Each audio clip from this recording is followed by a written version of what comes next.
What is attention?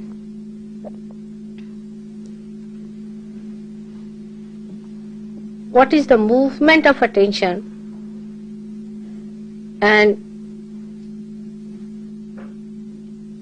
what are the ways and methods of raising our attention? Today, as I am going to speak to you about attention, you should know that your attention should absorb all that I am saying. It is not meant for anybody else. You better sit in thoughtless awareness. That's the best way, so that it goes into you. Otherwise, it's like a lecture, that you listen to me has no effect. Every lecture will transform you, because after all, I am speaking. But because you always think of others and you think of your problems all the time, something nonsensical is going on about which you are worried, and the attention is so overloaded that whatever is said to you doesn't go into you. So just now utilize it by being attentive and knowing that all these nonsensical things have no value. It's your attention that has to come up and has to grow. Attention is chitta, and God is attention. How far your attention has been enlightened is a different one. But your attention is God.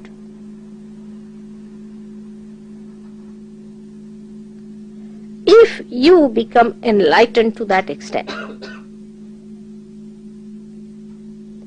it is like a canvas.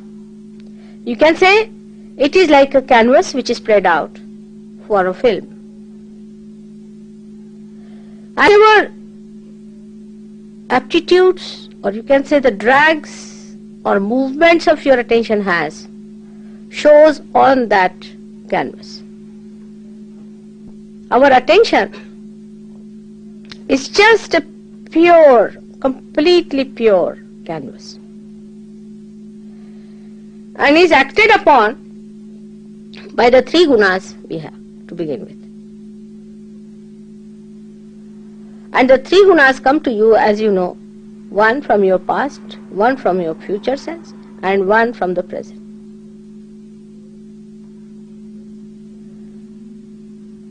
Now, whatever have been your experiences about a particular thing or a particular occasion, so far is completely recorded in your memory. For example, if you see the black color, all that goes with the black color is recorded in your memory. As soon as you see this black color, quite a lot of it comes up. That means as soon as you see this with your attention, the attention gets muddled up, or you can say the attention gets colored with all the memories about this black color. And then your action takes place according to the way your attention is affected. Is the memory that tells you, oh, you are again possessed. Because your left side is weak, means you always live in your memory.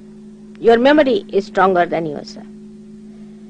If you could make yourself stronger than your memory, nothing can possess you.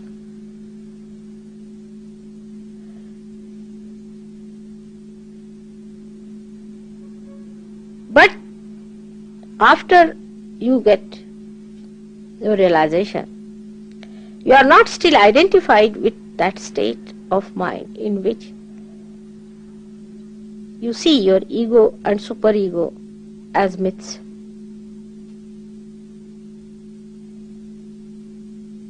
Still you get caught up into your ego and superego. And that's why your attention is still in a mess. All the conditioning of all kinds come through that.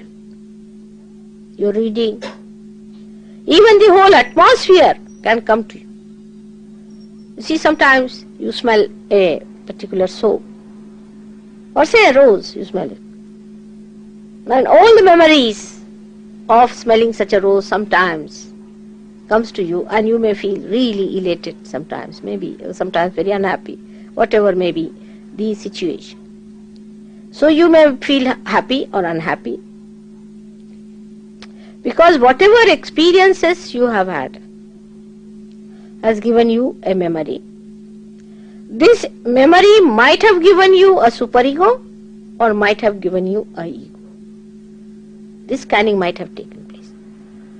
If it has been a ego and a superego, then maybe that if it was ego, you must have felt happy. If it is satisfying to your ego, you feel very happy. If it is not, if it is superego, if you are suppressed by this, then you feel very unhappy. So both things like happiness or unhappiness are the states where you are still in the myth.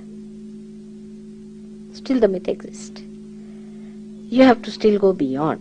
So if you feel happy about some situation, you should know you are only happy before realization, because it is giving some support to your ego to bloat. And if you are unhappy, then you should know that there is some sort of a suppression on your ego and there is a superego developing. So both the situations have been of no help to you. Of no help to you for your growth, except that both these institutions develop so much that you are away from the real experience. The real experiencing stops because your attention is so much muddled up. So on one side, if you move on the left hand side, your attention is muddled up with fear, with pain, with unhappiness, with hopelessness, dejection. The other side, if you indulge too much onto the right hand side, little bit also, you start getting elated, excited, over dominating. The color of the left side is blue, and the blue color starts changing to the black. While on the right hand side, it is to begin with yellow, light yellow, or you can say golden, then yellow, then orange, and then red. So you go to aggression on the right hand side. On the left hand side, you go into a complete state of